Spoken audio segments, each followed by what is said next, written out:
1 महीने का काम सरकार करेगी और आपके घर की ड्यूटी भी करा देगी। आप किसानों का, मजदूरों का हाल देख लो, आप नौजवानों का हाल देख लो, देश में क्या है। तो हमारी सबसे बड़ी मांग ये है, आप समर्थन करके बताना कि आप इस पर सहमत हो या नहीं हो। बताओ, जाति और जनगणना होनी चाहिए नहीं होनी चाहिए? एक सुन में बताओ, होनी चाहिए नहीं होनी चाहिए? साथ इस देश में जाति और जनगणना के साथ साथ जितने भी सरकारी संस्थान हैं, चाहे वो मिलिट्री हो, जहां से हमारे खिलाफ लगातार फैसले आते हैं, चाहे वो आर्मी हो, चाहे वो और कोई सरकारी संस्था हो, सब लोग सब जगह का आरक्षण व्यवस्था लागू होनी चाहिए। बताओ, होनी चाहिए नहीं होनी चाहिए? और आप बताओ, होनी चाहिए नहीं होनी चाहिए? और साथ साथ हमारी ये भी मांग है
ये हमारी आपसी बातचीत है। आप दुश्मन के इशारों पे काम मत करो। हम लोग बैठ के अपनी लड़ाई को निपटा लेंगे। हम लोग अपने आप बैठ के चर्चा करके आपके साथ बैठ के, अगर कहीं हमें कुछ डर नहीं है, आप चीजों को नहीं समझ पा रहे तो हम लोग समझा नहीं पा रहे। अगर आपको अधिकार मिलता है तो बताओ, हमारे किसी व्यक्ति को तकलीफ है क्या? बताओ, अगर हमारे देश के भाइयों को अधिकार मिलता है बताओ। हाँ बताओ, तकलीफ है क्या हमें किसी को? ये इतना बड़ा जनसम गवाही दे रहा है, हमें जीएसटी के भाइयों को मिलता है तो हमें तकलीफ नहीं है। लेकिन हम सरकार की मंशा को जानते हैं, हम इस सरकार को जानते हैं, इस चरित्र को जानते हैं। ये देना दूसरी जाति, ये तो इसको हटा के रखना चाहती है। आप ये देख लेना कि इनके कुछ लोग फाइनल सुप्रीम कोर्ट चले जाएंगे। जैसे उदाहरण के तौर पे गौर करो, 69,000 शिक्षक भर्ती में सरकार ने 20,000 पदों पे घोटाला किया। हम लोगों ने आंदोलन किया तो सरकार ने 6,899 की लिस्ट जारी की। फिर अपने लोगों को हाईकोर्ट भेज के उस पर रोक लगवा दी। फिर हाईकोर्ट में फिर हमारे लोग लड़े तो उन्होंने कहा दोबारा लिस्ट जारी करो, इनको अधिकार मिलना चाहिए। तो वोट लेने के लिए हमारे लोगों ने सामने कहा कि भाई मिलना चाहिए, हम समर्थन करते हैं। लेकिन अपने लोगों को सुप्रीम कोर्ट भेज दिया और सुप्रीम कोर्ट में इनके बैठे जजों ने फिर से उस पर रोक लगा दी। इसलिए हमें टीचर पे सब हो रहा है।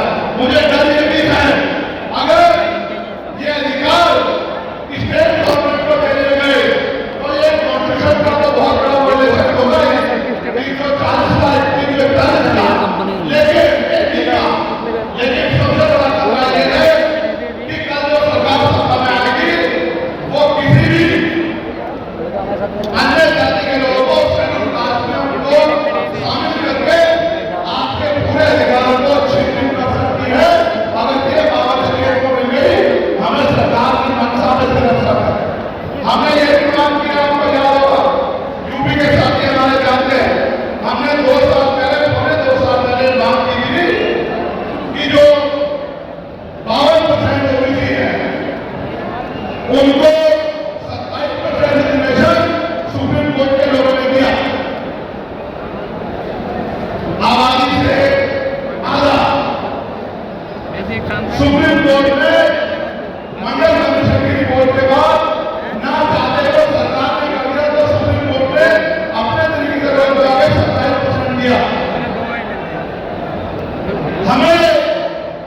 हमें मांग की पौने 2 साल पहले यूपी में गोरखपुर में पीसी करके कि ओबीसी की आबादी को 52% की है तो 15%, 27% से अलग 15% आरक्षण की व्यवस्था अलग से अति पिछड़ी जातियों को करानी चाहिए। मांग हमने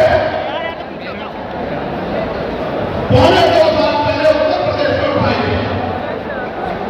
उसके बाद उसी दिन हमने मांग उठाई कि हमें न्याय चरित्र है। हम बाबा साहब अम्बेडकर को मानव आश्रम साहब को अपना नेता मानते हैं, हम ज्योतिबा फुले साहू को अपना नेता मानते हैं। हमने मांग उठाई थी, हम अपना राष्ट्र